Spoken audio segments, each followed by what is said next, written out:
Why is Ukraine striking Russian large landing ships and disabling them one by one? No, not because of fear of sea landing. Russia can't even land a module on the moon, let alone a landing on the coast of Ukraine. The large landing ships are designed to save Russian logistics at the moment when the Ukrainian defense forces cut the railway line running through Tokmak.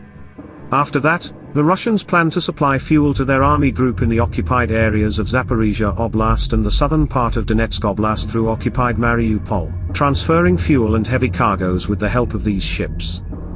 By the way, that's why they are now working on restoring the railroad branch at the Mariupol port.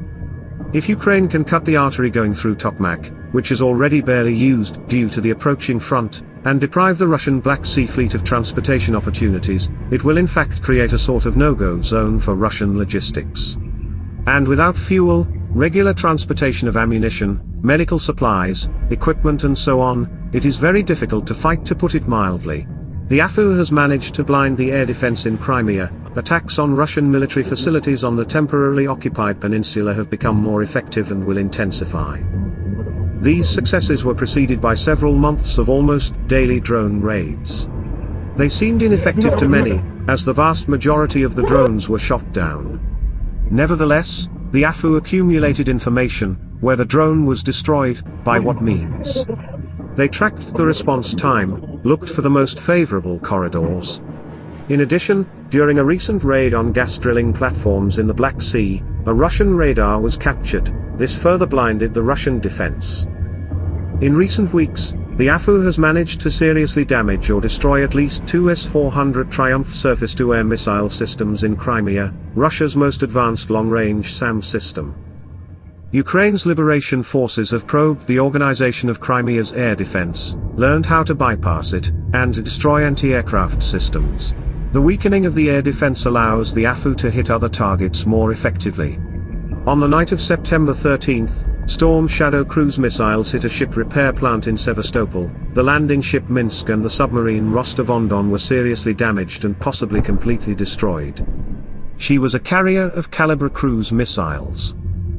Destruction of a submarine in Sevastopol. This is really a unique case.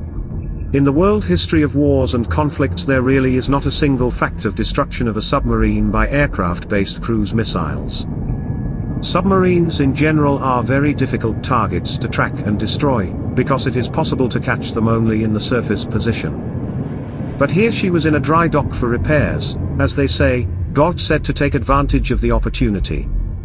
Unique war, unique cases, here are some of them. Destroyed the first fleet flagship in 40 years.